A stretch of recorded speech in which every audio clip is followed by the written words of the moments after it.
Welcome back, everyone, to the afternoon session of Day 2 of ISART. This afternoon, we will be focusing on ways to design the 5G radio layer for resilient services. We will start with a technical talk on Oran and then move to our panel of experts from government, industry, and academia. A reminder, at the end of the panel, we will then move to breakout rooms where you will have that opportunity to interact one-on-one with not only the panelists, but also our technical. Our technical presentation today will offer a deep dive into the current state of Open Radio Access Networks, known as ORAN. Please remember that you can submit questions during this presentation in the Q&A button on your right. This technical presentation will offer a deep dive into the current state, and it is my pleasure to introduce Mr. Brian Daly, the Assistant Vice President for Standards and Industry Alliances for AT&T, where he oversees AT&T's strategy and leadership in global industry standards. His focus includes, among other things, emerging technologies for 5G and beyond, public safety initiatives including FirstNet and wireless emergency alerts, and IoT including smart cities and UAVs, and of course cybersecurity. Mr. Daly is extremely active in guiding wireless development around the world. His many roles include board of directors on the IEEE ISTO. He's co-chair on the FCC's Technological Advisory Council 5G IoT Working Group, and also the co-chair of the ORAN Alliance Standards Development Focus Group, and several other key industry organizations. There is much more I could say about him, but I will encourage you to use the app and our program to peruse his complete bio information, where you can learn much more about him. And now I will turn this over to our speaker, Mr. Brian Daly. Thank you, Melissa. I appreciate the introduction, and we'll start with the slides. So if we move to slide 2, we'll jump right into the Open Radio Access Networks. So first off, why Open RAN?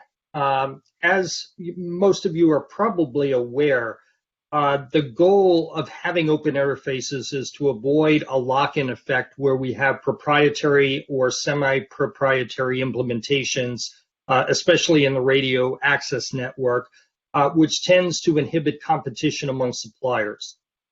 When we look to the future, we want to see RAN, the radio access network, built on a foundation of virtualized network elements, white box hardware, and standardized interfaces that really embrace what we're trying to do with intelligence and openness at the radio access network. This will allow operators to have a mix of equipment from different suppliers in the same RAN, something that's challenged today, and also allows us to bring other layers of the network into the RAN, for example, the operations and maintenance layer, and provide a common OA&M platform for both the core and RAN network elements. Next slide, please. So one of the things I would like to make sure we're clear on is some of the terminology. When we hear Open RAN, ORAN, and so forth, they mean slightly different things. So Open RAN itself is the general idea of disaggregating the RAN functionality using open interface specifications between the elements. This is what we think of when we talk about Open RAN. When we use the term ORAN, typically that means the ORAN Alliance, or the specifications that are being developed by the ORAN Alliance. This is a group that's defining the next generation RAN infrastructures, and really is looking at those intelligence and openness principles that I mentioned earlier. But they're not the only group looking at opening up the RAN. There is also the Telecom Infrastructure Project, or Telecom Infra Project, which is another community that has more than 500 network operators and telecom companies, etc., that are also developing open and interoperable interfaces and technologies. And then finally, there's vRAN, or virtualized RAN, which is implementing the RAN in a more open and flexible architecture that allows the virtualization of the network functions into software platforms. So that really tries to summarize the different terminologies that we use when we talk about openness in the RAN, as well as highlighting some of the groups that are involved within the Open RAN development. If we move to slide 4, please. So when we look at Open RAN standards, 3GPP, I'm sure everybody's familiar with, is the third generation partnership project, which are really developing the global 5G specifications. However, the openness of the interfaces between elements within the RAN or core network, that's really the key to disaggregating the RAN and allowing additional suppliers to enter the market. So the ORAN Alliance and TIP are developing specifications that go beyond what 3GPP is developing within the RAN itself to allow this disaggregation of those elements. And these are complementary to standards promoted by 3GPP.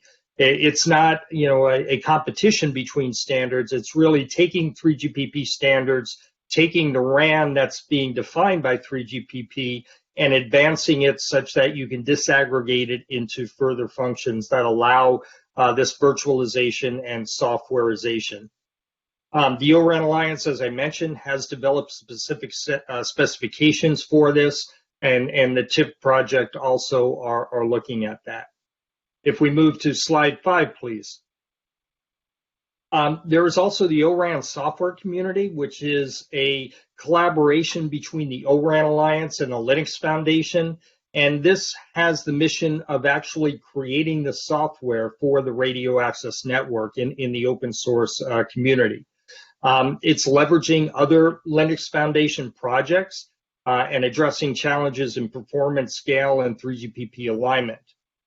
There's an initial set of projects being discussed, including the intelligent controller, and we'll talk a little bit more about the architecture on the next slide, cloudification and virtualization platforms with an open central unit, an open distributed unit, as well as test and integration efforts so that we can provide a reference implementation. Next slide, please. This is the ORAN Alliance architecture.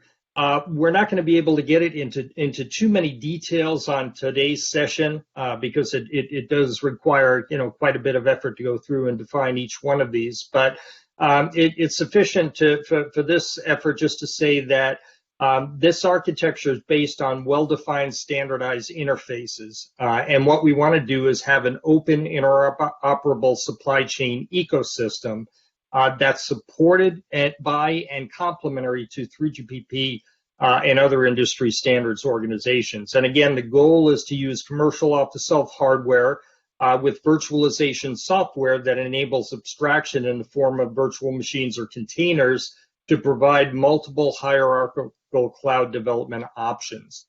Next slide, please.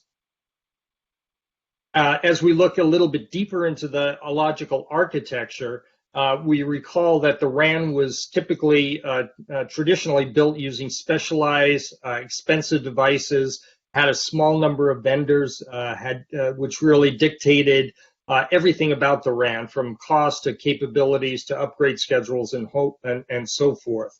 And when we move forward, with 5G and beyond, that type of model really doesn't make much sense anymore.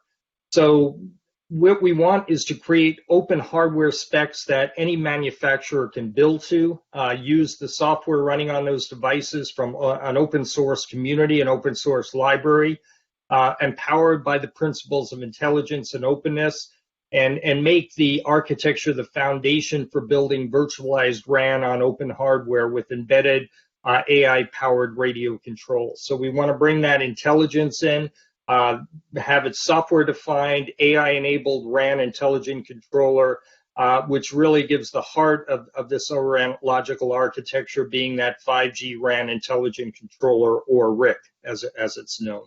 If we move to slide 8, please. So let's talk a little bit about security when we move to an open RAN architecture. Now, when we have this architecture, we do have a more modular design. We're going to have different suppliers providing different components in the network, and actually that can enhance security because it will allow operators to more quickly replace or address network problems, including suspect equipment.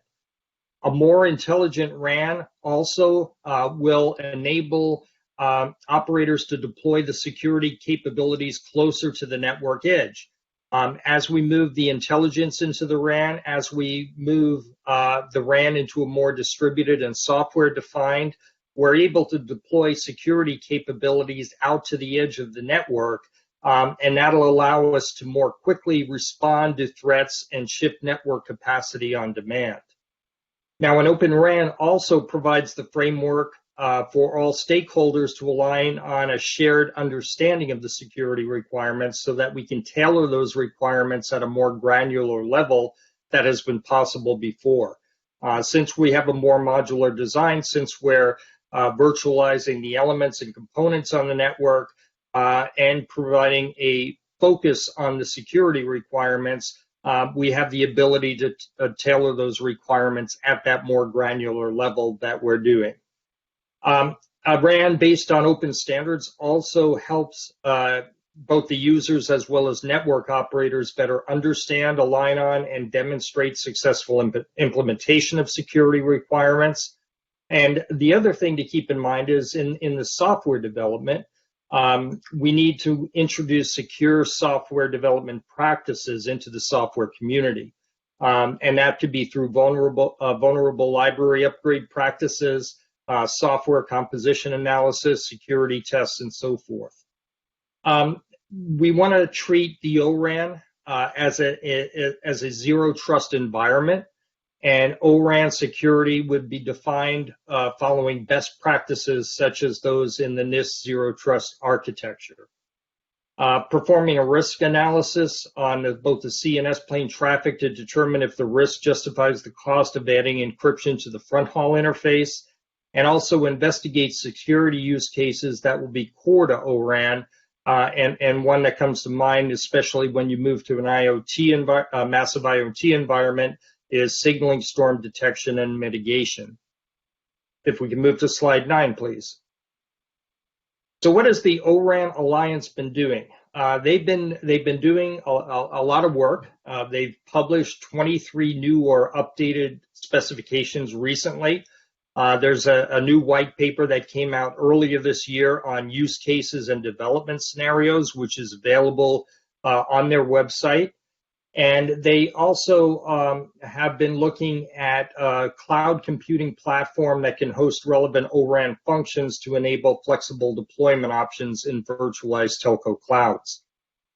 Recently, they had the second release of the ORAN software called Bronze, and this provides some new key elements of the ORAN architecture and updates the alignment with the latest ORAN specifications.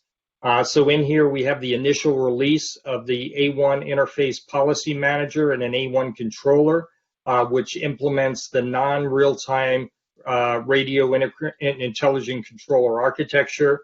The near real-time RIC is updated to the current E2 and A1 specifications with 5 sample XApps.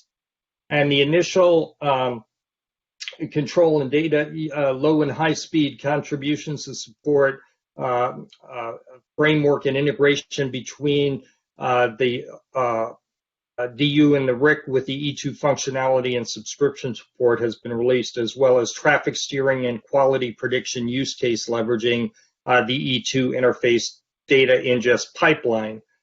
And finally, OAM use cases that exercise health check call flows in the near-time RIC and its O1 and A1 interfaces.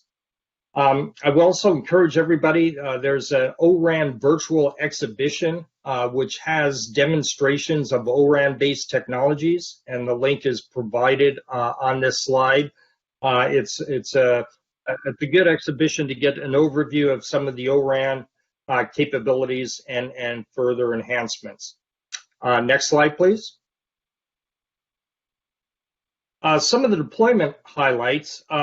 It's important to note that Open RAN systems are already deployed. NTT Docomo and Rakuten, for example, have deployments in Japan are very prominent examples. and major European operators such as Telefonica and Vodafone also have been active in the deployment arena. AT&T, we've conducted several demos and trials, including working with CommScope and Intel to demonstrate a millimeter wave 5G Genome B and open front haul, leveraging developments at Oran, and hosted the Oran Alliance Plugfest, where Samsung demonstrated multi-vendor compatible configuration performance and fault management capabilities of the O1 interface. Verizon is partnering with key suppliers to conduct vRAN trials as a move toward hardware-agnostic solutions, and Dish has entered a multi-year agreement with Mavenir to deliver code-native Open RAN software for its 5G wireless broadband network. As noted here, 22 MNOs have announced intentions to deploy Open RAN-based commercial networks globally, and operators, integrators, and analysts indicate cost savings of between 35 and 49% as the main driver. Next slide, please. The Open RAN Policy Coalition was formed earlier this year as well. And what this will do is promote policies that will advance the adoption of Open RAN networks as a means to create innovation, spur competition, and expand the supply chain for advanced wireless technologies, including 5G. Some of the policies that are promoted, including support of global development of open and interoperable wireless technologies, signal government support for open and interoperable solutions, use government procurement to support vendor diversity, fund research and development, remove barriers to 5G deployment, and avoid heavy-handed or prescriptive solutions. 5G and Open RAN security, really looking at next-generation trust. The open interface is defined in the technical specifications, will provide a foundation and architecture for improving security. And of course, standards play a very important role in defining 5G security and in Open RAN. Slide 12, please. So some of the key takeaways. Future RANs, again, are going to be built on this foundation of virtualized network elements, white box hardware, and standardized interfaces. The ORAN Alliance and other consortia, such as TIP, they are developing solutions that are complementary to standards promoted by 3GPP. They're not in competition with 3GPP, but using and building upon what 3GPP is defining. ORAN should be treated as a zero trust environment, and ORAN security will be defined to follow best practices. Open RAN systems are already deployed, and adoption and interoperable solutions in the radio access network will help create innovation, spur competition, and expand the supply chain for advanced wireless technologies, including 5G. So with that, that concludes my talk for today. Thank you very much, and I'll turn it back to Melissa. Great, thank you so much. That was very enlightening. I learned a lot about the ORAN, and I didn't realize how many different organizations were involved. We do have time for at least one question. So this is from Pierre, who asked, going from closed proprietary equipment to the open, disaggregated Open RAN model seems like switching from Apple to Android. But a lot of people love their Apple smartphones. So what is lost when one makes this shift? You're on mute.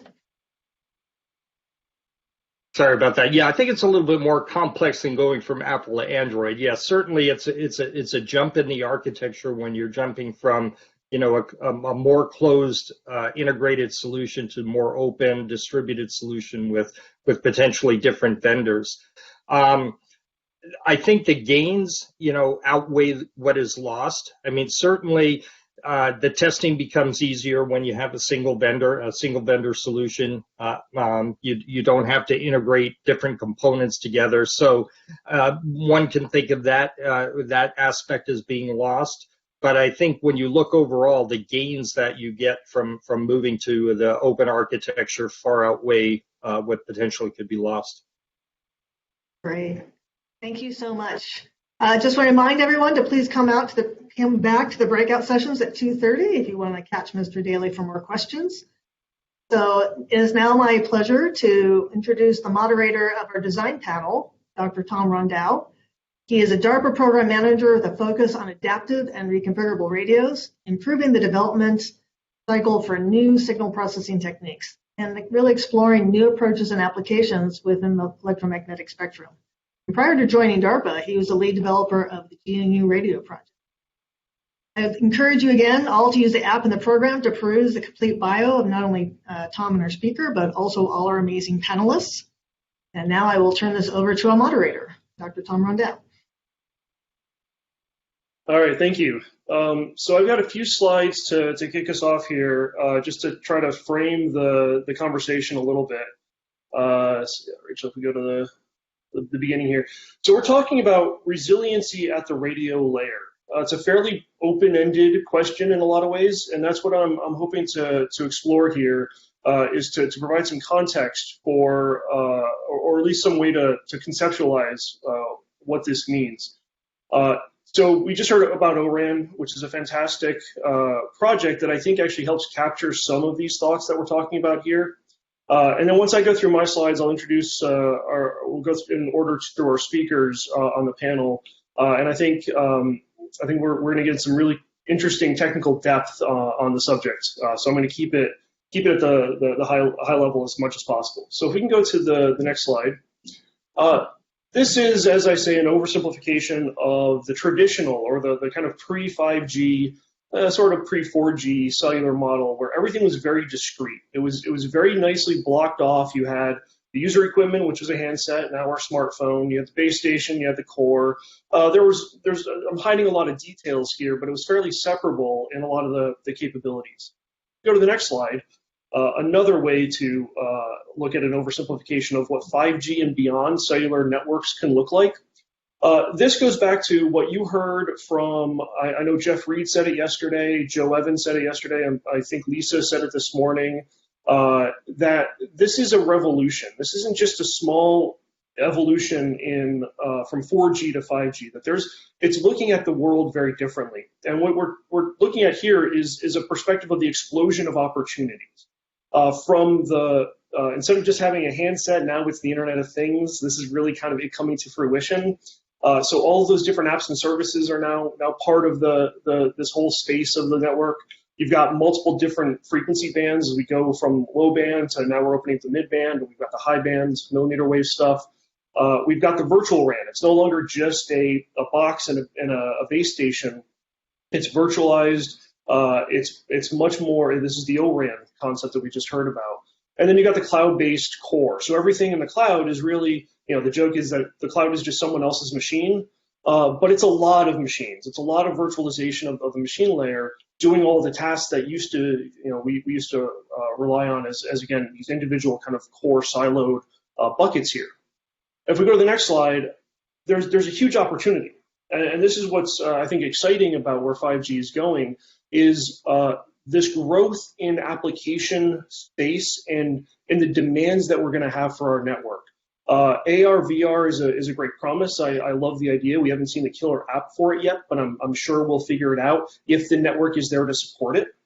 The wearable world, again, kind of been nascent, but again, if the network is there to support us, I think we're going to figure out what wearables really mean for us. Hyperlocalization, and I call this enhanced auto, the vehicle-to-vehicle communications. All these are really cool ideas that the 5G and beyond network is promising.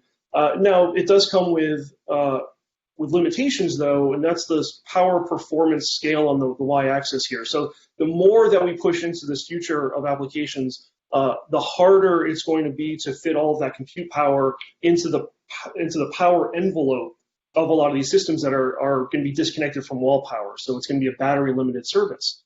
But what I'm trying to open up here is both this opportunity, but also this challenge of how much the application space and the demands of our systems are going to come to play here. So as we go to the next slide, this kind of brings us back to what I'm trying to propose here, which is, as we've gone through the generations of wireless communications, but you can see this very starkly in the cellular communications world, We had discrete hardware components. Everything was just a brick that did something in the RF world, and it did, process that signal. We then moved into RFICs, integrated circuits, or ASICs, to do a lot of the processing itself. Very walled off, very black box approaches still. Now, though, our modems are much more software defined.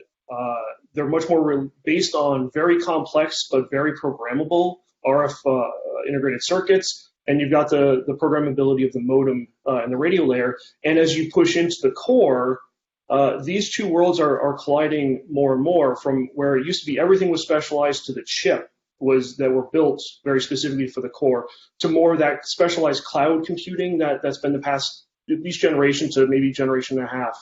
But now we're talking about cloud processing, and again, this Oran, as you just heard about, is starting to look more at commodity cloud processing. So now software-defined networking. So again, software is everywhere. If we go to the next slide, if you remember Mark Horowitz's "Software is Eating the World," well, software's still hungry. There's still a lot of space that software is coming into play here, and it's taking over more and more of our application space.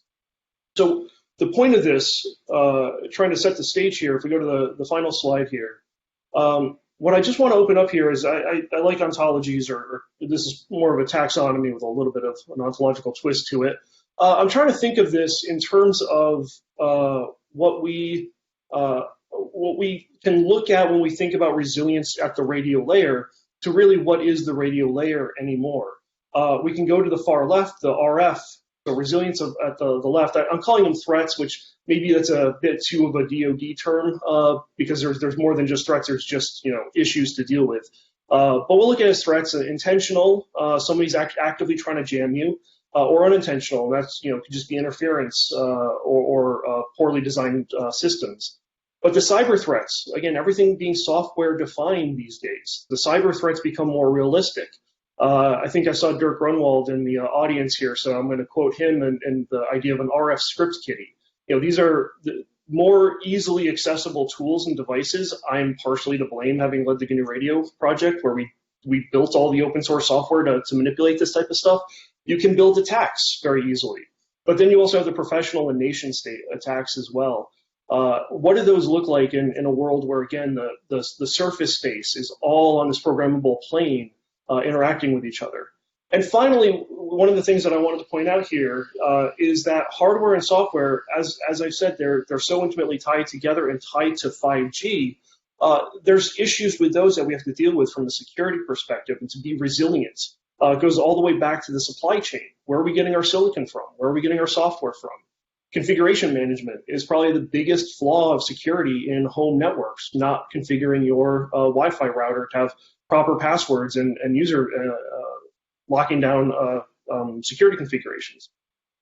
So with that, I want to kind of use this as a way to scope what we're going to talk about, because you're going to hear from our esteemed panel members aspects and perspectives that cross this entire spectrum here, pun intended. And while people are talking, I would really encourage, I'm seeing some questions come in already, which is lovely. Really encourage you to ask questions. You're going to get sick of me asking questions. If you don't, I really want to hear from you over the next roughly hour. So with that, Rachel, we're going to move over to Aleks's presentation. So our first panel member here is Aleks Damnjanovic, who comes to us from Qualcomm. He's worked a lot on cellular standards, prototyping of networks, leading Mac system design efforts. He's worked from 3G, 4G, and now he's really focused on the 5G new radio standard. And he's going to start us from the radio layer itself and from that RF aspect. So over to you, Aleks.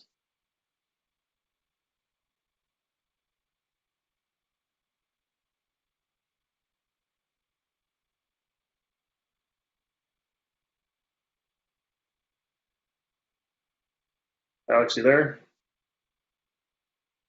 Can you hear me? Yes, we got you now. Thank you, Doug. Do you see my slides? We do. You want to put them in presentation mode? There you go. Perfect. So today I'm going to talk about 5G and resiliency at the radio layer with a focus on millimeter wave.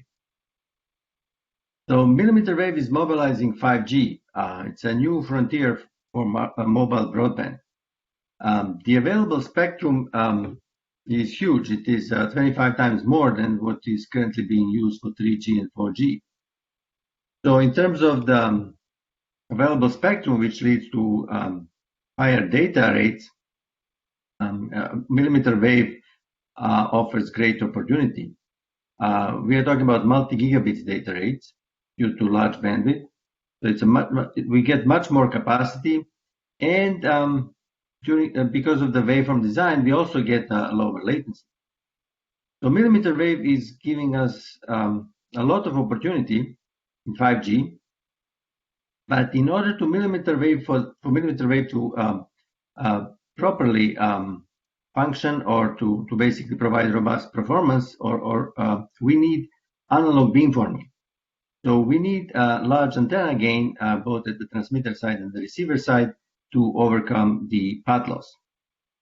So that is considered potentially a weakness of millimeter wave, because we have very narrow beam communications, and in case of high mobility, the question is if the communication can be robust. However, millimeter wave release 16 now is proven to be during the test, it's proven to have a robust performance. All the beam management techniques that were developed are supporting mobile use cases. So the new opportunities that millimeter wave brings, those are the outdoor deployments and indoor deployments.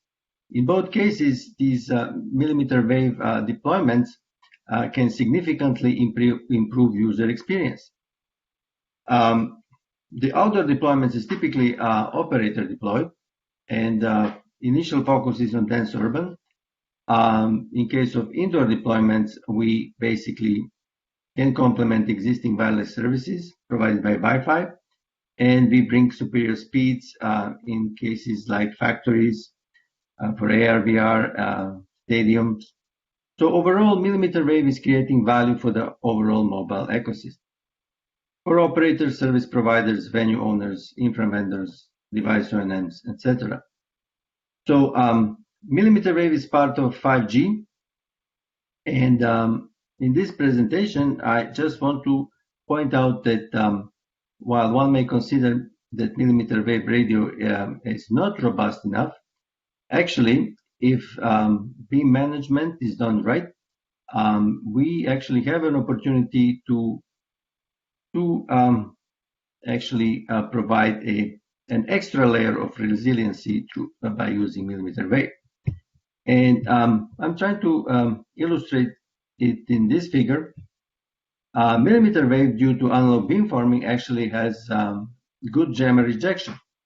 Because of the narrow beams used for communications, in this case, for example, between the G node B and the UE, the millimeter wave can provide natural rejection of the interferers. And this interference can be intentional or unintentional. It could be interferer of could be spectrum sharing scenario, where basically we have multiple operators operating in the same band, and by utilizing analog beamforming, we are able to suppress the interference and maintain the communication link. So in case of single beam communications, this suppression comes probabilistically. With a high probability, we may claim that there would not be interference between two communications links. If, for example, we may even have a scenario where by chance we have interference, like just like illustrated in this figure, that scenario can be addressed with multi-transmission point diversity. So basically, if one link is interfered, millimeter wave release 16 allows 5G release 16 allows multi-TRP communications, where a device can communicate with two different transmission points at the same time. So this feature provides interference diversity and allows the user to maintain robust communication link with the network, even when one of these communications links is jammed, either unintentionally or intentionally. So this type of feature, due to analog beamforming, can provide interference rejection from strong interferers, because the interference rejection is done at the RF layer. Basically, we can see how this analog beamforming can be utilized to provide actually resilience in terms of spectrum sharing, where multiple communications links are active at the same time. And to conclude, this feature can also be utilized to provide an additional degree of security at the RF layer, because in terms of eavesdropping, it is much harder to eavesdrop narrowband communications, particularly when we have multiple links with the network. And with this, I would conclude my presentation. Excellent. Thank you so much, Aleks. So we're going to move on. I've got tons of questions for you, but I'm going to hold them until the end. I want to hear from everybody first. So next, we're going to move farther into the system design here with Andy Molisch, who's a Solomon Guillaume Andrew and Erna Viterbi Chair and Professor of Electrical Engineering at the University of Southern California. Long history in the wireless world, focused a lot on wireless propagation and wireless system design. So recently he's been focused on that combination of the radio and propagation aspects of 5G and beyond networks.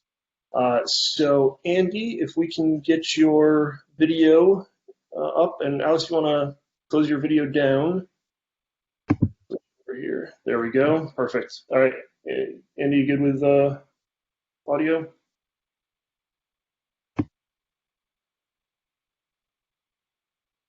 Oh yeah, I was still on mute. Can you see the full screen now, or does it show you the presenter view? There, we're good. Yep, you're on full screen. Great. Yeah, so thank you very much for giving me the opportunity to being part of this panel. I wanted to discuss a little bit about the question of resilience in terms of problems that nature might throw our way. And so, of course, Aleks has already talked quite a bit about the specific aspects of millimeter waves. I want to look at it, as you said, a little bit more from an overall system perspective, which includes the frequencies as well. And I guess the first question that arises is, well, what is actually different in 5G compared to 4G? And even though 5G is viewed as a revolution overall in wireless, from a physical layer point of view, there are not really that many differences when we're comparing it, for example, to LTE Advanced. Key differences are really in terms of massive MIMO, as well as in the introduction of millimeter wave frequencies. So when we're now looking at the different possible error sources, we can ask, well, what is different from that perspective? But also, why are we having such a big emphasis on resilience now in 5G? And that's really mostly coming from the applications. So starting out with the possible sources of errors, I guess we're all learned in our wireless courses and textbooks about the small scale fading. And that, famous last words, I would say is not really the main issue in 5G. And it's assumed in most of the theoretical papers, also because it can be handled fairly easily mathematically. But there are so many small-scale diversity sources, from antenna diversity to frequency diversity, temporal diversity, and so on, that this might not be the main emphasis right now. In particular, when we're looking at the impact of massive MIMO, where we have channel hardening as a key effect, small-scale fading effects go a little bit away. In terms of millimeter wave, in particular, when we have a line of sight with dominant reflective components, the fading depth might not be as large either. And the biggest emphasis might be actually for the transmission of short packets when we're more looking at the IoT applications, because we have a reduced frequency and time diversity there. And we can think about physical layer techniques with which to circumvent that as well by, for example, going back a little bit to spreading techniques in frequency and time domain. Now, the bigger issue seems to really arise from the large-scale fading. And I actually want to say that question of resilience, I encountered that at least 15 years ago when I was at Mitsubishi Electric Research Labs, and one of the big questions there in factory automation was that the people building the factories wanted to have 5 to 7 nines reliability. And so the question of building ultra-reliable networks to protect machinery that might be millions or hundreds of millions worth, that is really a big factor. And the thing is, with a single link, it essentially is impossible to achieve these levels of reliability. I think this is something that we are seeing nowadays very much in 5G, something that Aleks has also alluded to, that we simply need multi-base station or multiple access point connections to our different to the various devices, because the shadowing due to environmental objects and so on is going to kill us. Now, as we're going to higher frequency ranges, in particular, body shadowing by a person or a robot holding a device is becoming very relevant, because now we're starting to look at the spatial correlation or the angular correlation of the shadowing. And even if we have multiple access points, they might all be shadowed off at the same time if there is a big object standing right in front of the device that wants to communicate. So this is having a major impact on millimeter wave systems, and also we're becoming more sensitive to these effects in ultra-reliable low latency systems, because there is really no time to correct. Even if we have a dynamic shadower, if the shadowing lasts for about a second, but we have a requirement that the packet goes through within 1 millisecond, then we obviously have some problems. Possible solutions out of this dilemma are to go to multiband systems where we might have, for example, a low frequency system that has maybe lower data rate, but can easily diffract around obstacles as a sort of fallback solution that can at least communicate the key data while a millimeter wave link might be shadowed off. We are dealing with another source of error in terms of delay spread, which of course is caused by multipath, and which can be viewed as an advantage. But now, as we're getting to data rates of 100 gigabits per second or more, delay spread might actually turn into a drawback, because we simply don't have the equalizers or don't have the processing capability for OFDM to handle delay spreads that are hundreds of symbol durations long.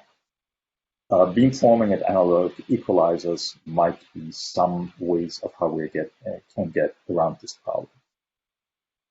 Another new noise source that we are encountering, in particular at millimeter wave systems, is phase noise. And of course, Doppler also falling into that category of unpredictable phase shifts.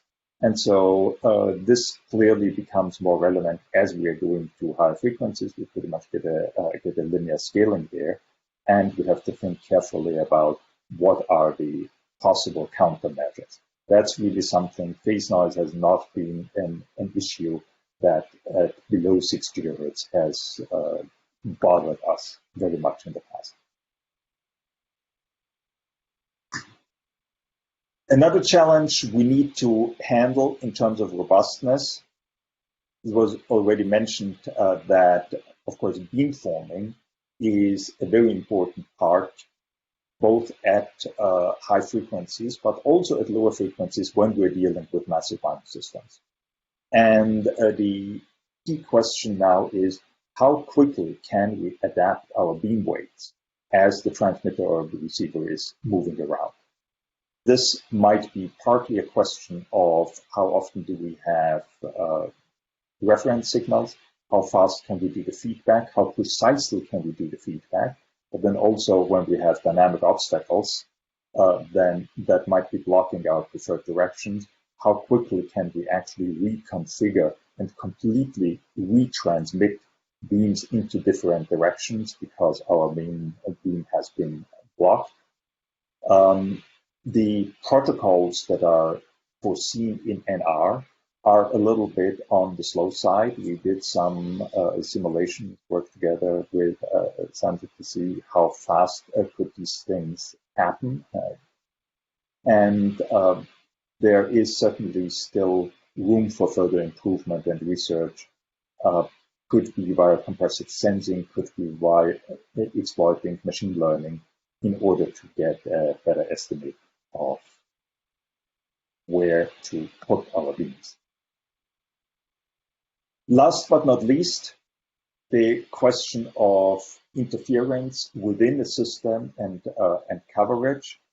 So one of the key challenges we encounter, of course, in millimeter waves is that streets that have a particular orientation might be very difficult to cover because the waves essentially would have to diffract into the street, and millimeter waves don't like diffraction. So we could think about new countermeasures, including 3D network deployment, so that we're essentially exploiting the possibility of drones as temporary base stations or balloons or satellites to complement and fill out the black spots that we might otherwise have on our coverage maps.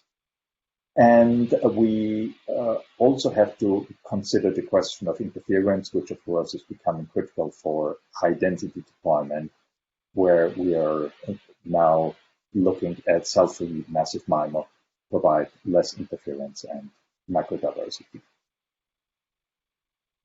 So in summary, we have a number of new challenges for the resilience in 5G, which is partly coming from the fact that we're using different frequency ranges and larger arrays, but also from the fact that we simply have more stringent requirements in terms of our quality than we had in previous systems. Maybe one last point that I want to mention is that the analysis of how bad the situation is also very difficult, because we do have standardized channel models for 3GPP, but those are really only suitable to compare one system against the other. If we want an absolute performance evaluation and say, what is the likelihood of an outage with a system, then the 3GPP channel models are not suitable. And you can just imagine that if you want an outage probability of 10 to the power of minus 5, then you have to have enough channel measurement to actually assess how likely is it that a 10 to the power of minus 5 event is going to happen. And if you're just saying, I have 100 points, I fit really to it, and then I guess that that's also going to be valid in the tail where the 10 to the power of minus 5 point lies, then you might not be getting a very good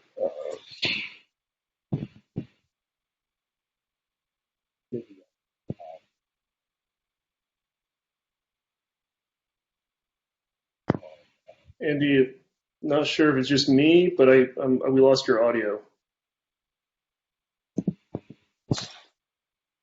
I still see myself. You're good. You're back now. Okay. So maybe that was a sign from above that I should stop talking. But I think you saw my key summary here now on the last slide, and I'll hand it back to you, Tom. Excellent, thanks, Andy.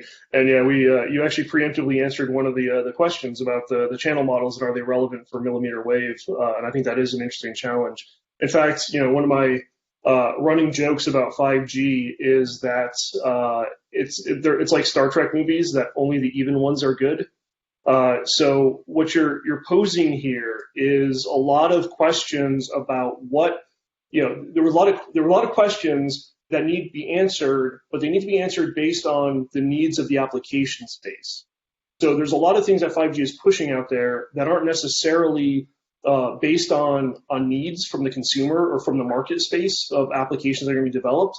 But I think that they're going to go hand in hand. We're going to develop those applications. We're going to develop those new markets, learn what they actually need, and then your questions become relevant as to far as how fast do you need to have adaptive beamforming?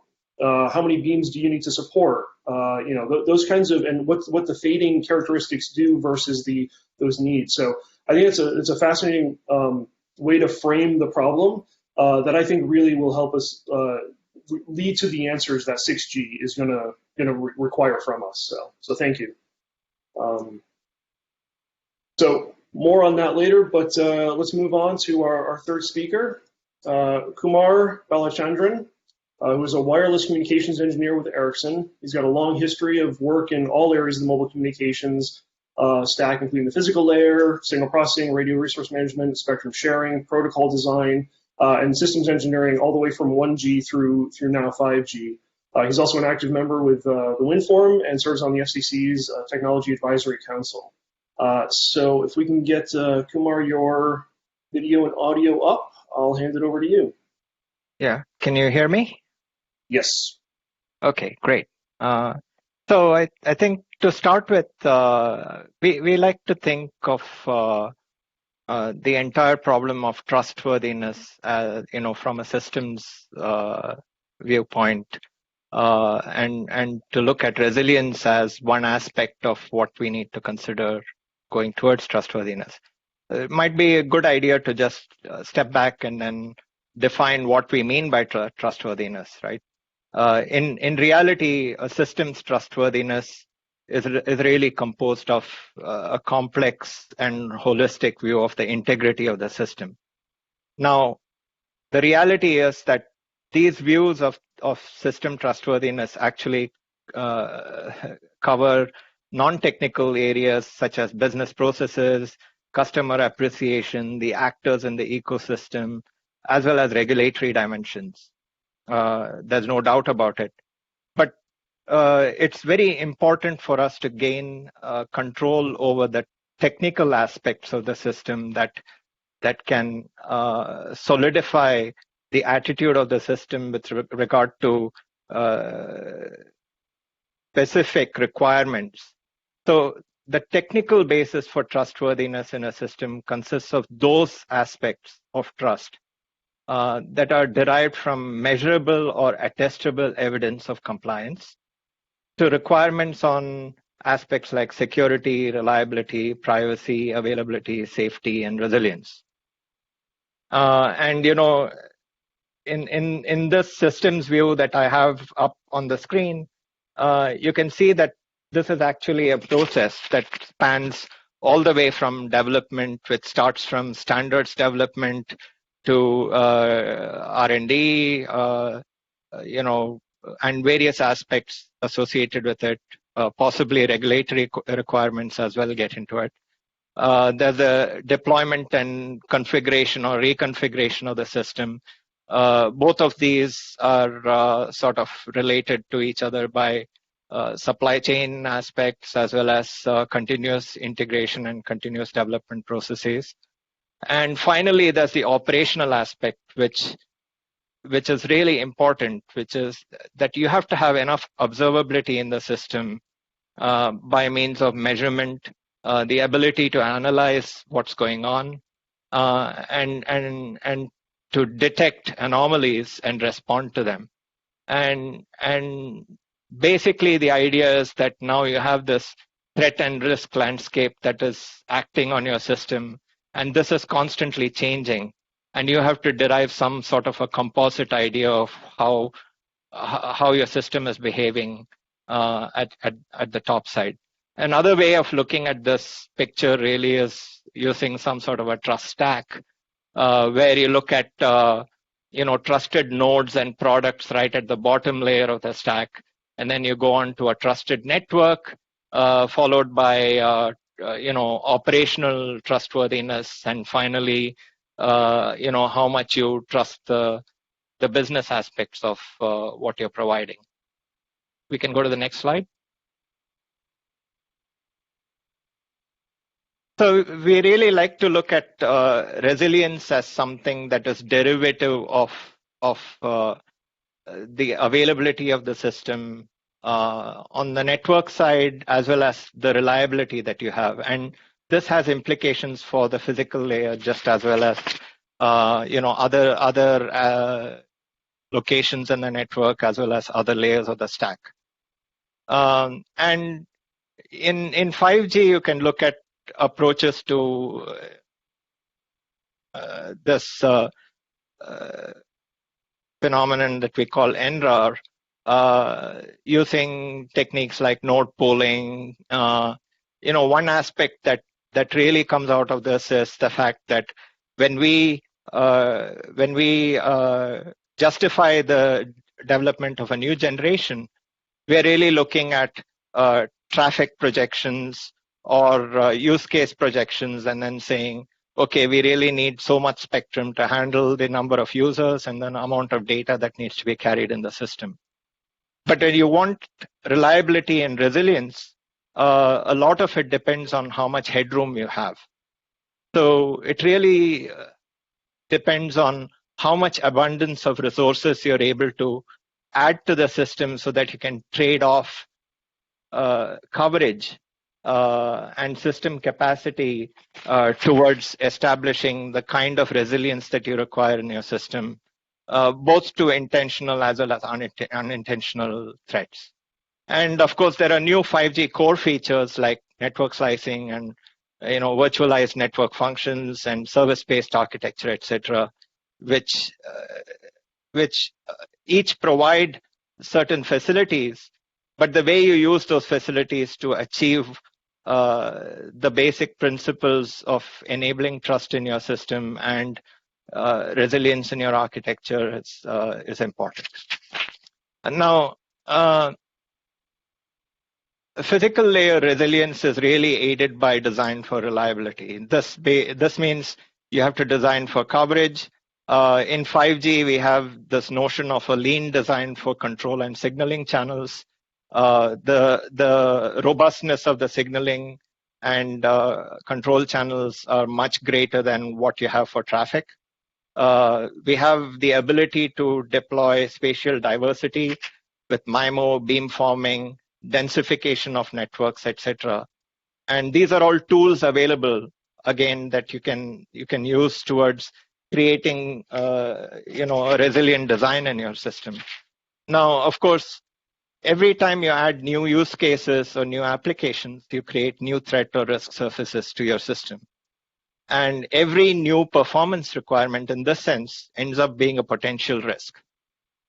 So if you take 5G applied to critical communication needs such as industrial automation and so on as one area, then you can identify the reliability requirements and latency requirements for industrial applications as being a potential addition to your risk landscape, and you need to handle that in your design and deployment and operational strategy. Now, old risks still remain. The fact that you have to have backward compatibility with previous versions of the standard means that you inherit some of the vulnerabilities that you have in previous standards. So, for example, with NR, the fact that you're deploying NR in a non-standalone fashion initially will definitely impact the attitude of the system with regard to the same vulnerabilities that you might be able to identify on the LTE side. And new features in 5G, of course, they do eliminate some vulnerabilities. There's integrity protection for signaling since 4G. That's been available since LTE. And then now with 5G, we have dynamic placement of signaling. And of course, now a lot of the signaling and control channels are dedicated, which means that you can apply beamforming to them and thereby increase robustness. And we have reduced the amount of dependence on broadcast and common signaling towards large groups of users. It hasn't been totally eliminated, but it's definitely been reduced. And then there are subscriber privacy enhancements, the use of confidential physical layer identities, the subscriber concealed identifier, SUKI, the independence of the paging identifier from permanent identities, and the fact that since 3G we have had mutual authentication of network access with the user and so on. These are all benefits that continue to improve the system. Next slide. So we might ask the question, how robust is the 5G radio link? And the answer to this is that, physical channels can always be compromised with excessive interference power relative to signal power. And so what does 5G provide that mitigates interference susceptibility? We have advances in channel coding that have been implemented, the use of LDPC and polar coding, for example. The use and maybe even dependence on advanced antenna systems provides you with some flexibility. And then the signaling channels are really designed for good coverage. I mean, it takes incredible amount of interference to compromise a signaling channel. And then the link budgets, when you calculate it, they can provide you ideas about the coupling losses for each logical channel configuration with the associated key performance indicators associated with it. So for example, some of the signaling channels will have greater robustness because you have access to higher antenna gain in those modes, versus other signaling channels where you made use of channel coding as a way of improving the interference resiliency and so on. And in general, you can also use system configuration to aid more robust design and deployment. So we have these, we have a pretty strong recommendation to operators around the world to initiate identity handling with this concealed identifier that I talked about earlier. And for NR standalone, which I understand most operators, at least in the US, are very motivated to deploy quickly. Network slicing can improve robustness by preventing fallback to 4G and prior generations if the use case demands it, right? And there will be a certain compromise with coverage if you decide to do so. And of course, future releases will likely allow integrity protection for the data plane, and that can be, activated for certain use cases if it's needed. Now, there is some susceptibility analysis available in literature around jamming performance. For instance, Lichtman et al. I've given a reference in the slide set if you get a chance to look at it later. One of the issues that we noticed over here is that this work really analyzes jammers operating in the energy limited region rather than the power limited region. And operationally, it's really the power limited operation that is relevant, mainly because of the level of flexibility you have in arranging signaling in 5G. That makes it very difficult for an adversary to figure out, exactly where to put the interference. It takes a very intelligent adversary to do so. And in effect, the amount of power that you have to expend to completely compromise a signal is quite large. But in reality, you have to conclude this slide with saying that mobile networks cannot be made totally resistant to jamming. Best we can expect is to increase complexity, improve diversity opportunities in your network, and maximize energy consumption by adversaries to prevent them from compromising your operations. So, for example, cross-carrier scheduling and other aspects really come into the picture. The fact that you can operate over so many different frequency bands, etc. So to summarize, trustworthiness is largely derived from that part of trust that originates from evidence of compliance to well-defined requirements and processes pertaining to security, reliability, privacy, safety, and resilience. And physical layer resilience especially is derived from reliability and robustness. And it can also involve system adaptability as a mechanism, especially if you have access to a level of sophistication in the observability that you can introduce into various parts of your network. And additionally, it's achieved by a design that focuses on coverage, exploits diversity and redundancy, encrypts information and protects integrity, and generally provides multiple diversity opportunities in the channels that you use.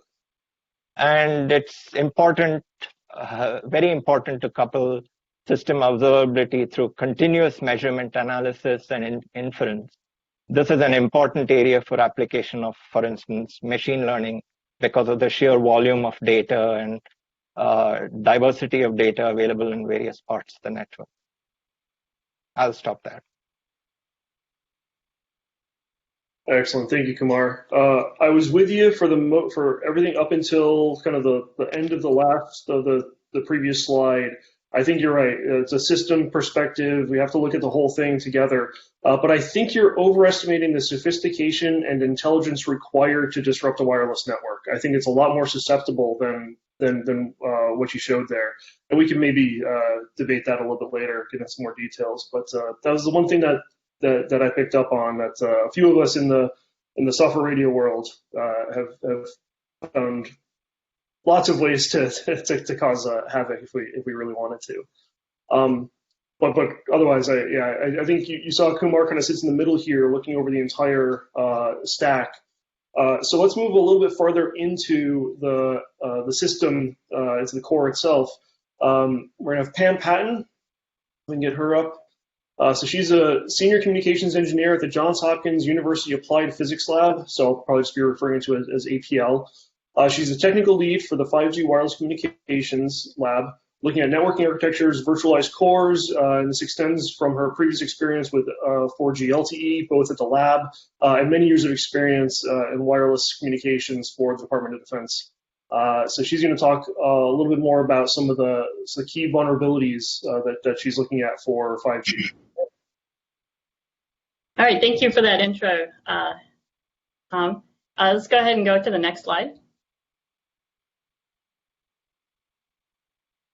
So this is just to give you an idea of like where my brain is at, why I think about 5G the way and some of the problems is mainly from the point of view of our customer set at Johns Hopkins University Applied Physics Lab. So we're a university affiliated research center, and we have 6 pillars of focus in terms of communications within our asymmetric operations sector.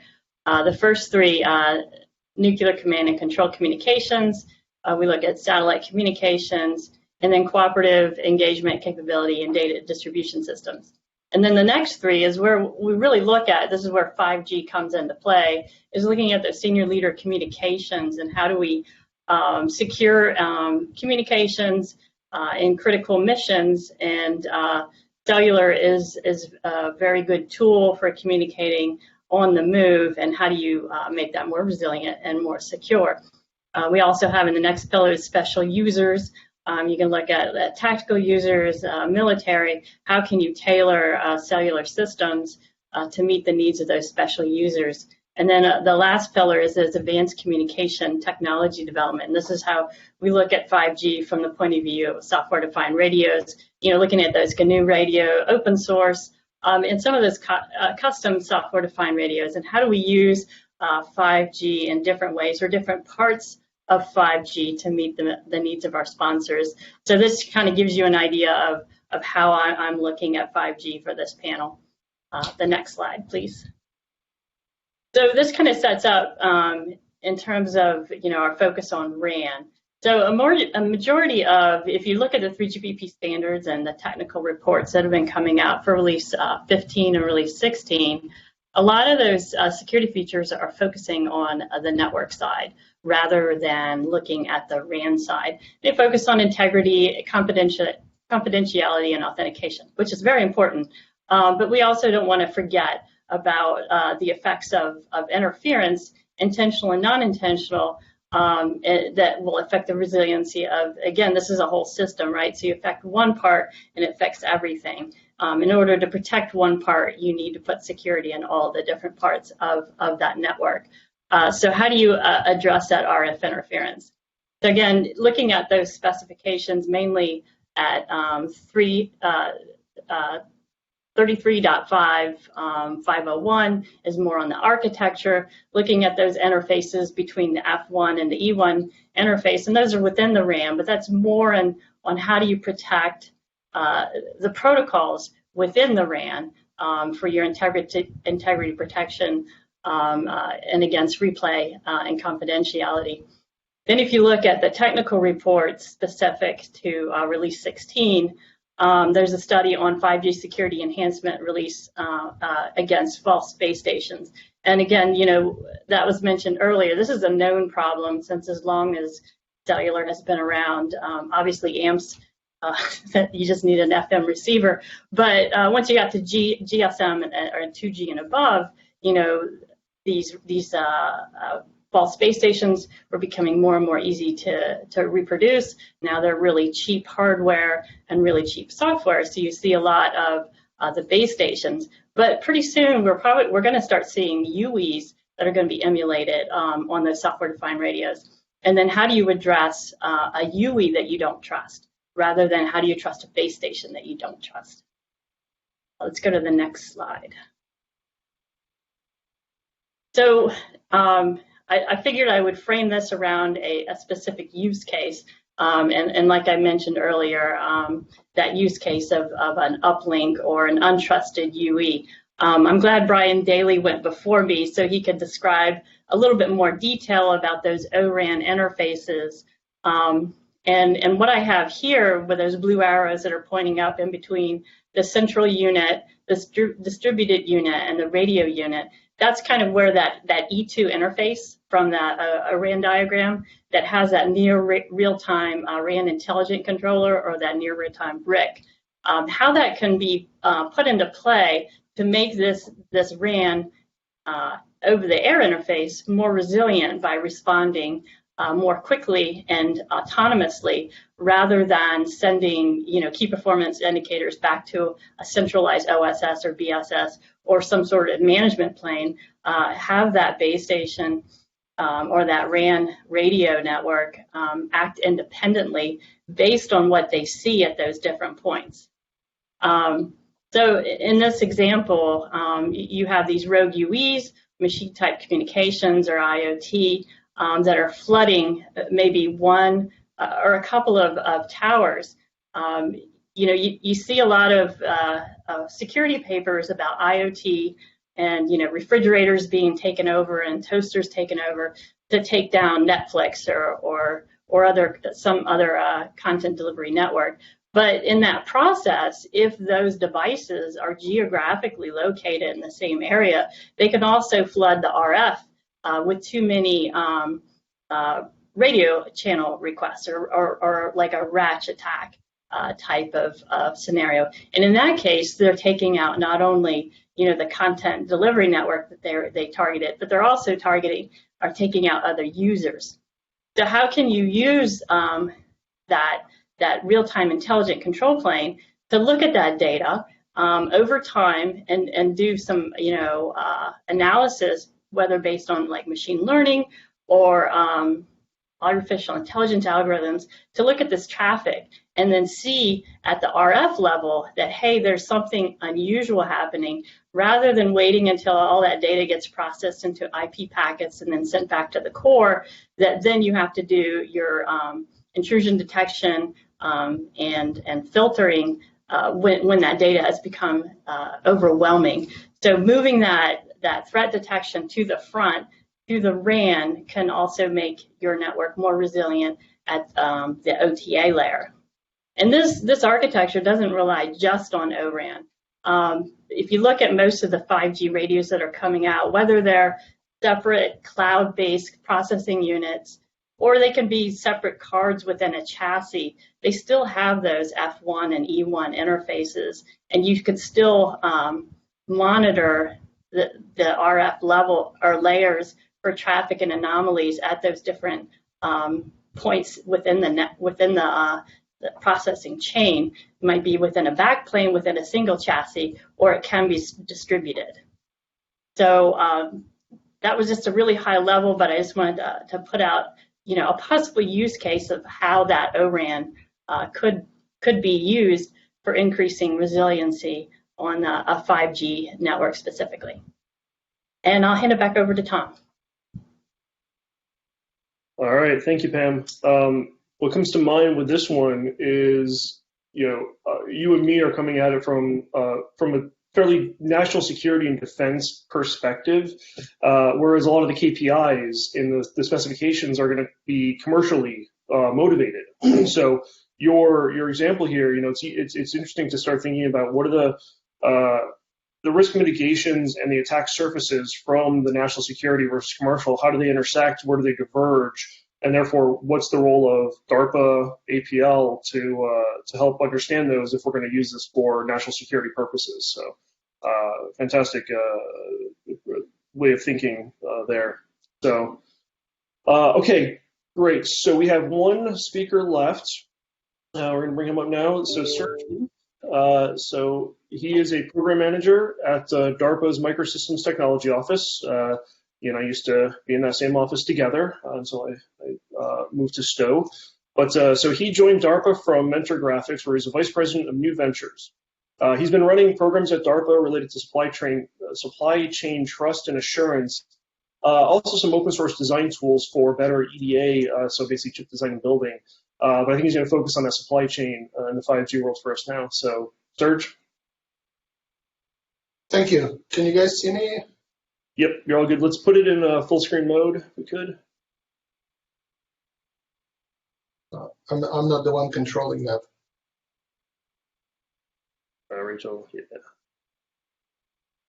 And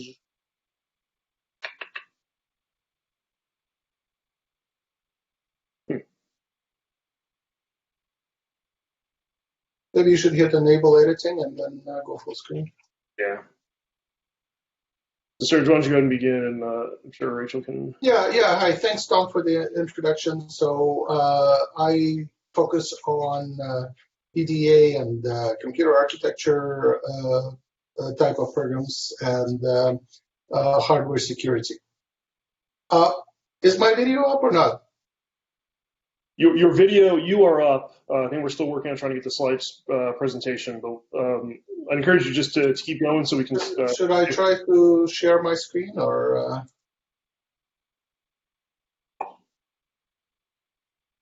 Yeah, why don't you go ahead and try to share your screen? If it comes up quickly, we'll move. We can do it. Is that visible?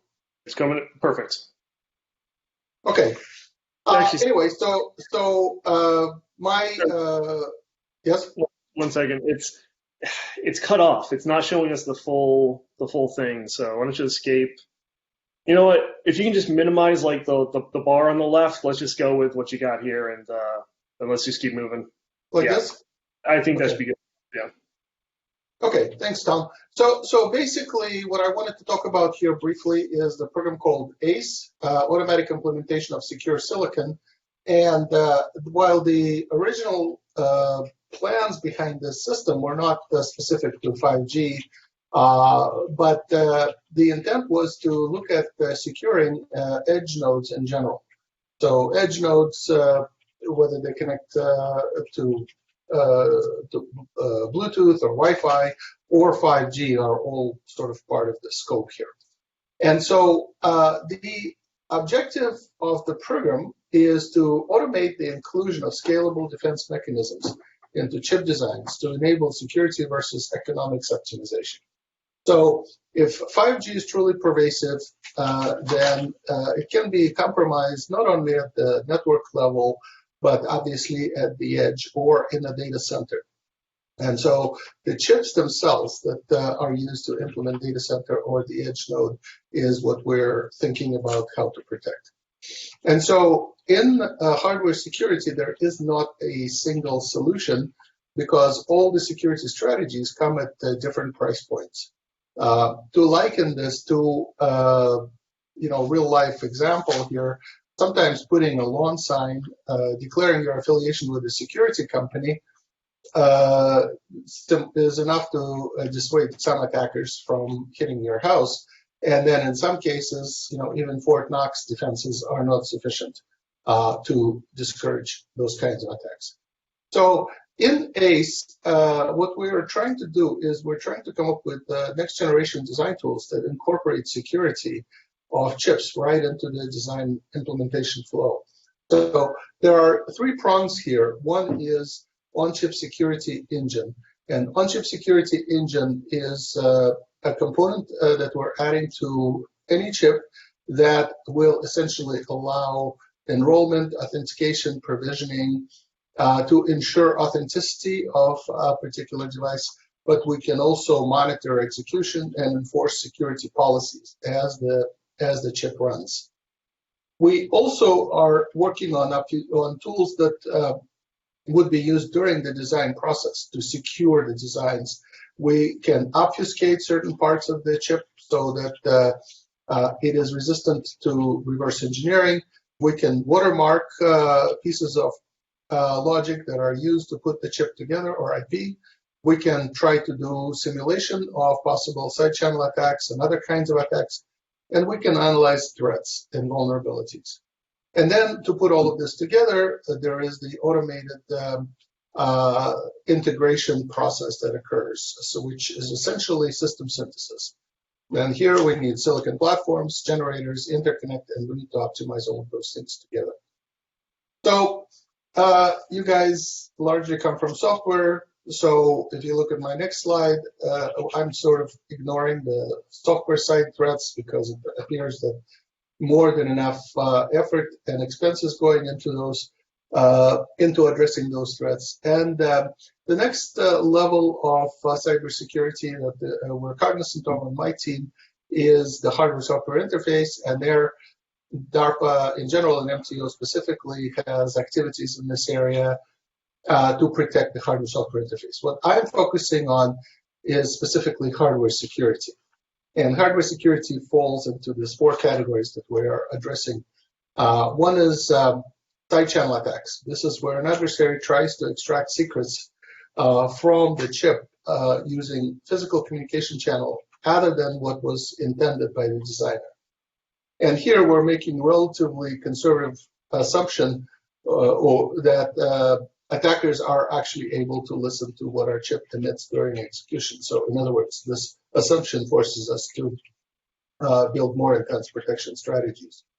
Reverse engineering is another attack surface that we worry about, which is extraction of algorithms from illegally obtained design representation. This could be a chip that's sliced into layers and then reassembled using rather invasive techniques, or somebody simply walking out of some building with design files. Supply chain attacks are a big thing as well. So here we worry about cloning, counterfeiting, recycling, remarking of the chips, and then representing them as genuine articles. And here the assumption we're making is that attackers can manufacture perfect clones. That means our defense has to be robust enough to deal with that. And then malicious hardware. This is also referred to frequently as hardware Trojans. This is another attack surface that we need to protect, and that is insertion of secretly triggered hidden disruptive functionality into the design. And here we're making assumptions that the attackers successfully inserted malicious function into the design. And so our defense strategy sort of starts from there. So why are we doing this? Who are we trying to help with this? So huge merchant semiconductor companies like Intel, Broadcom, Qualcomm, they already have huge investment in hardware security. They have large engineering organizations that are working on this because solving the chip level security issue is a business critical care about for them. And then on the other side of the spectrum are systems integrators, so people who create IoT edge devices connected to the web and deliver some kind of vertical application benefits. So like security or fitness or intelligent locking of doors. And so those people really don't have any interest in security today because they have very short time to market and it's not an in-house competency. Between those two are other constituencies like mid-sized semiconductor and system companies. And these are companies that recognize the existence of vulnerabilities but do not have sufficient expertise or economic motivation to do much about it. And then there are defense contractors. They typically possess deep but limited expertise. They view it more of as an art than science that is unevenly applied to those designs. So with ACE, we target the latter two groups. And if we solve their problems, then we can make a value proposition to large semiconductor companies that they don't have to spend quite as much effort to make their chips secure. And we can make an argument to system integrators that inclusion of security and its pervasiveness into the design, it comes at limited cost.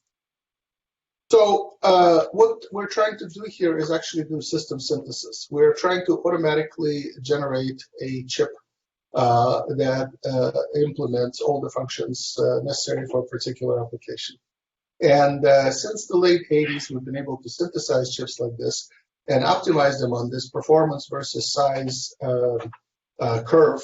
And so that's been approximately the technology that's been used from 1988 until roughly the present.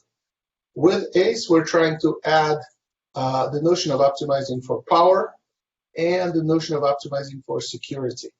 So, and within security, we have actually 4 attack surfaces. So in essence, we're trying to transition here from 2-dimensional optimization to 7-dimensional optimization in order to come up with a design that represents an ideal set of trade-offs between chip economics and security considerations. There are some big challenges here. Like, for instance, we don't really know how to quantify security. We do not know how to rapidly estimate how one architecture is more resistant to attacks than the other. And of course, the multidimensional simulation is a significant scientific problem. So the way that ACE is envisioned to work is that the starting point is a platform, which is vertically oriented aggregation of parameterizable IP blocks. And then the designer essentially supplies the importance ratings to each of the parameters. So how important is performance, how important is size, how important is power, and then how important is it to defend against particular attack surfaces. And then what the system does is it goes through combinatorial optimization to explore huge spaces of huge architectural spaces. And for each one, it estimates the level of goodness as measured against the cost function provided by the designer, and essentially optimizes for performance, size, power, and security. So, how might one think about this? So you could think about this particular applications that I listed as examples. That, for example, lawn sprinkler, the performance is really don't care. Size is sort of important if you're going to do volume manufacturing. Power is really important because you maybe want to run this thing to run for 12 years on a single battery. Security is like, who really cares if somebody knocks off the lawn sprinkler? But if you think more closely below how to expand the security equation here, you could say, wait a minute, there is actually an attack surface here, which is a supply chain attack surface. Because if my design is successful, somebody could actually clone or counterfeit my chip. And so, no, I do care, after all, about supply chain attack surface. So I'm going to give it a 9. In response to that, this system optimizer will create a different architecture that has supply chain attack resistance capabilities. Obviously, if you're thinking about guided projectiles or routers or automotive engine control applications, the cost functions are quite different. And in fact, for 5G clients, they may be dramatically different from what I have put into this example. And for switching and networking systems, that could be something else entirely. So anyway, I don't have an official summary slide, so I'll end it right here and say we are working on securing chips. These chips are going to end up in your ecosystem, either at the client or data center or network fabric phase somewhere. And so so security of the chips in that whole chain is important, and we are trying to move the science forward in this area quite a bit in DARPA. All right, thanks. Stop sharing. Yep. All right, so we only have a few minutes left, but I'm gonna take a little bit more time before we go into our respective rooms afterwards, because I want to get at least a couple of questions in here. But of course, this is just what you get when you have deep thinkers spending their time trying to talk about a very complex subject. So first, there was the most popular question that we got, and I like it. The answer is easy. So when I'll ask it, and then I want to think about the depth of what the question is really asking here about how do we do it. So with the behaviors of software-defined radio, cognitive radio, and then the new radio, et cetera, being increasingly controlled and perhaps dominated by software, there seems to be a need to revisit the equipment certification process, possibly expanding the process to address software. Any thoughts regarding re-engineering equipment certification process? I feel like the answer is like we're all going to say yes to some extent, but let's try to dive into what does that actually then mean, and also some of us who went through the software-defined radio certification nightmare in the FCC about 15 years ago, and how bad that turned out, I would say, and how ineffective it turned out to be, I think. So do we have any thoughts on re-engineering the certification process given software as a dominant factor? I'm just going to keep opening it up to anybody in the participating here.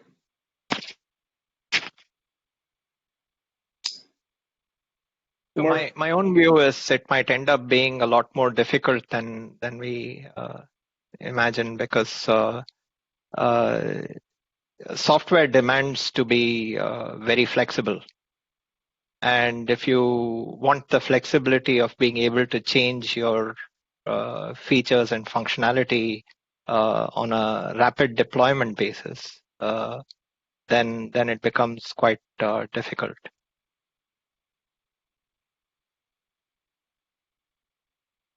Yeah, and as people maybe are processing this, one of the things that I forget who it was now, it may have been Jeff Reed that I was talking to. Somebody brought up the fact that hardware eventually is limited by physics. Software is limited by theories of computation and numerical processing. We have the halting problem. So math is not complete, it's not consistent, and it's not decidable. From those three principles, software is by its very nature dominated by the potential for bugs and flaws that can be almost impossible to suss out to the nth degree. So you're focusing now on this space that is this massive opportunity of processing and mathematics and how that translates itself into the physics of processing electromagnetic waves, coming with all those challenges. Any other thoughts? So I would maybe argue that there are two separate problems. One is to make sure that the system is doing what it would be supposed to be doing and functioning properly. And the other one is to avoid that it's doing something terrible. And that maliciousness, at least when it comes to the RF emissions, because one could think about mandating certain emergency brakes that could be tested in a relatively simple way. That there are interfaces that we're saying, okay, imagine somebody has hacked into the system. We're giving now the order to send out 100 watts per 10 megahertz over a 1 gigahertz bandwidth. Will the emergency brakes work properly to prevent that? And maybe that's a small enough space that can be actually tested. But I think if we're looking at all the millions or billions combinations of what could in principle happen in a base station and all the software that's running with it, and to ensure that every single possible use case and bug can be discovered in such a certification process, I think, not being a software person myself, but it just seems to be a very difficult notion.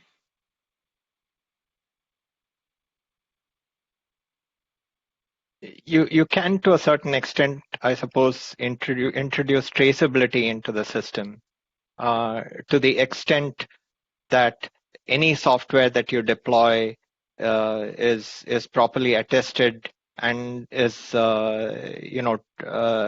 associated through some chain of trust to a hardware root or something like that. The other aspect of it, of course, is that you can do the same thing for configuration changes that affect the operation of the system. So if there is a command to get your radio to do something, you have a very clear ability to trace who did it and when it was done and how it was detected.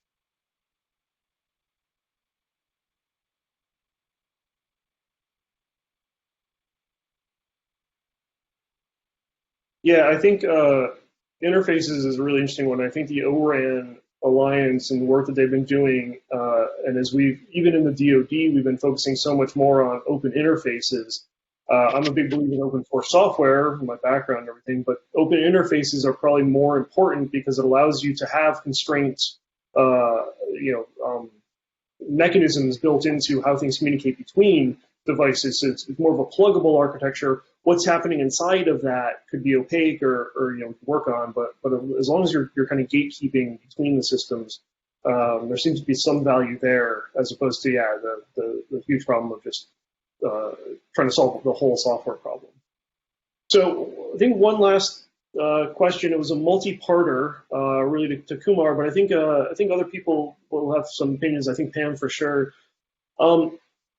This was about KPIs, key performance indicators. So the operational system capabilities. There's talk about the names of 3GPP standardized key performance metrics or KPIs.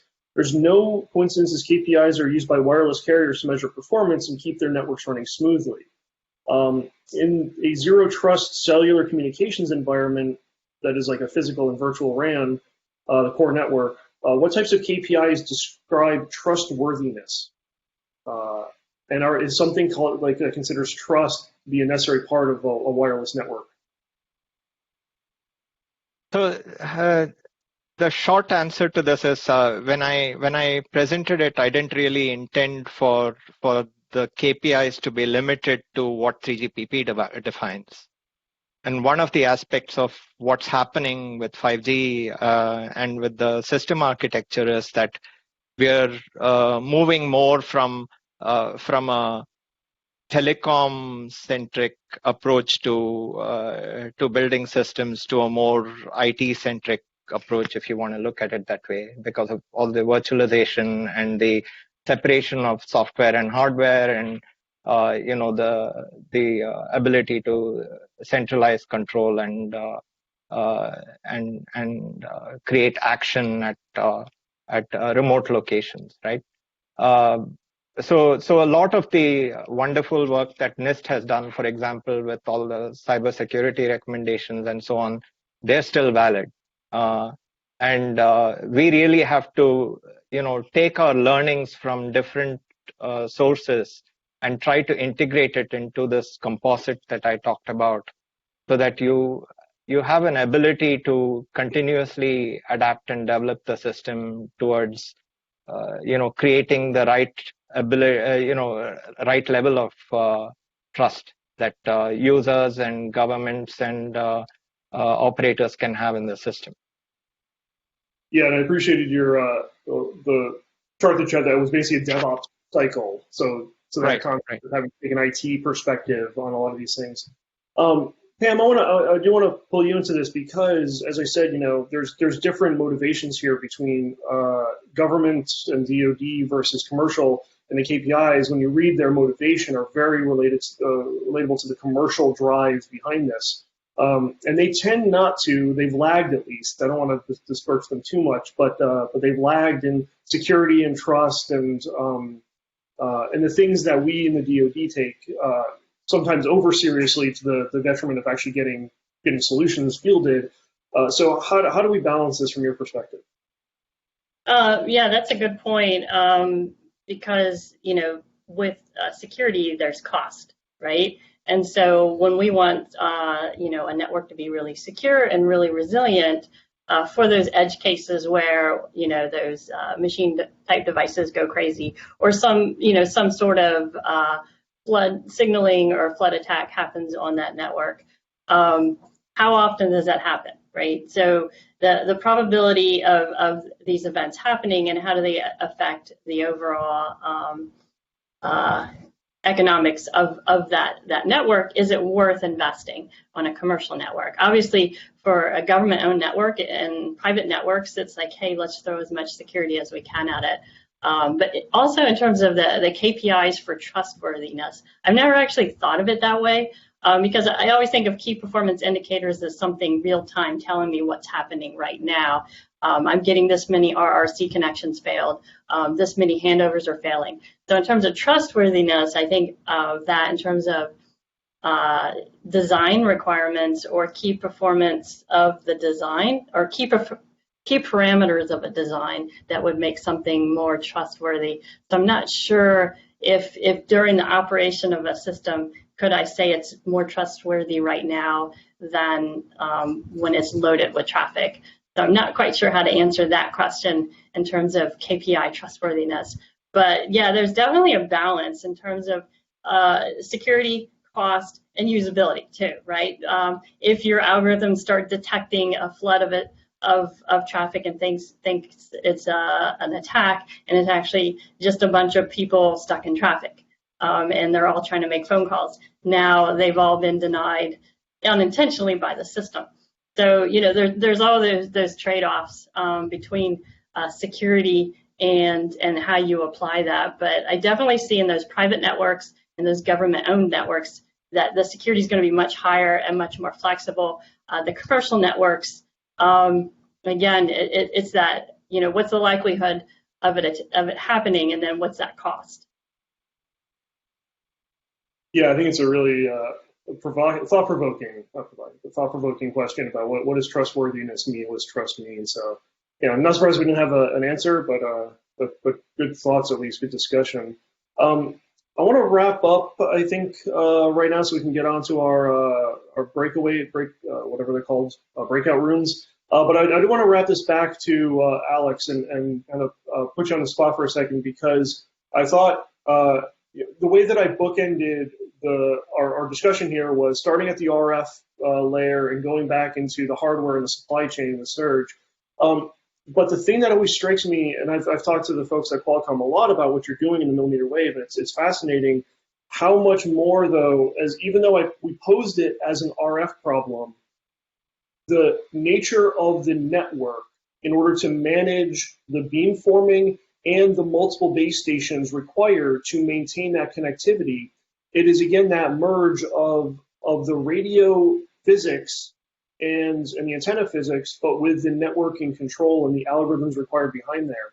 I think it's a wonderful opportunity to start breaking outside of our boxes as how we're taught as electrical engineers. You do information theory, you do comms theory, to thinking about this as we really have to be thinking about the whole system. So can you give us more about what Qualcomm is thinking about in terms of aligning itself with the networking function to solve some of these physics problems?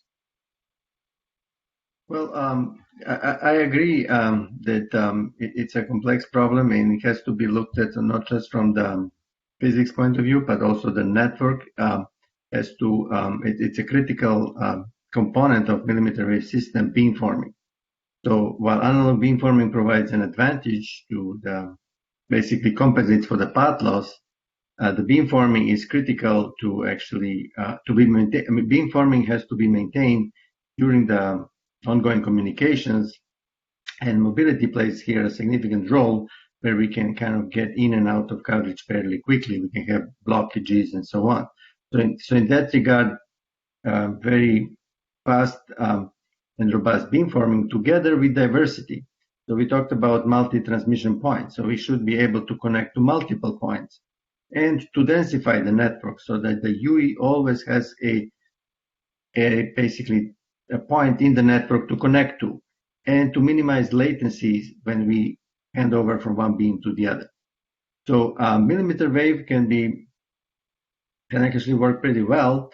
It can provide huge data rates, but one has to be very careful about the beamforming and the ability to achieve diversity in these networks. So that will make millimeter wave even more useful because of the potential it provides for high data rates. And on top of this, we will have network sharing. Spectrum sharing.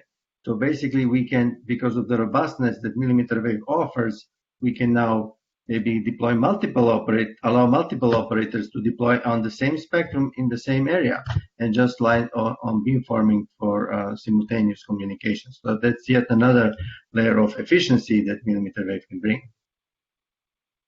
Great, thanks. Yeah, if we were in person, we'd get up there and start whiteboarding some thoughts here about really trying to nail, get into the depths of the questions here, really the math problems that are presented with all of this.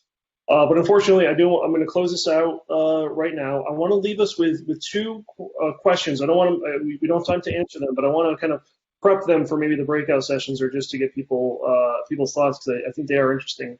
The first one was specifically to Serge, but I think it's a general problem that we just talked about in the KPIs.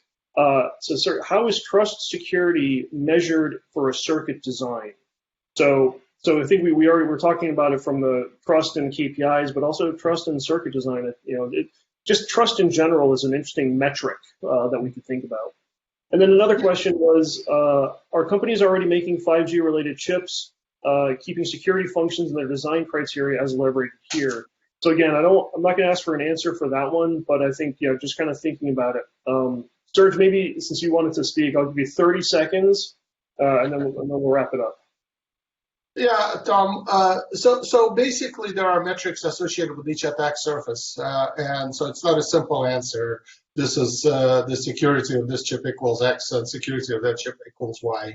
So, for example, for reverse engineering attacks, how many combinations of keys would it actually take to crack a particular logic obfuscation, logic locking scheme? Is it 10 to the power of 27 or 10 to the power of 45? That's a metric. In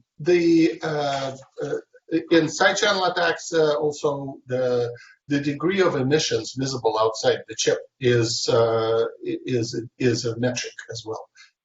As to whether 5G makers are employing any of these techniques, I would say that at this point, the truly advanced on-chip security methodologies are only in use in the very, very largest of merchant semiconductor companies. And just about anybody outside of those two or three, I would say, is not using the most advanced technology available. All right, I appreciate that. Wonderful discussion, everybody. I really appreciate all your thoughts. It's a very complex surface here. Cyber, what is security, what is trust? I think are really interesting questions that we're all really getting into. But we'll leave it there. Thank you to the audience for putting up with me taking over 14 more minutes of your time. And I'll end this. I'll pass it over to Melissa, and she'll lead us out into the breakout rooms. So thanks, Tom. Great panel, you guys. I was really hoping to see sort of a dust up between the two different camps on how effective beamforming was at resiliency and protection. I'm hoping, Andy, I would love to hear your comments on that in your breakout panel. But for now, we will all go out to the breakout panels for one-on-one interaction and our Oran speaker. Remember, you can use the ISART app, or there's also links in the confirmation email that you received. And we'll see you guys over in the breakout rooms.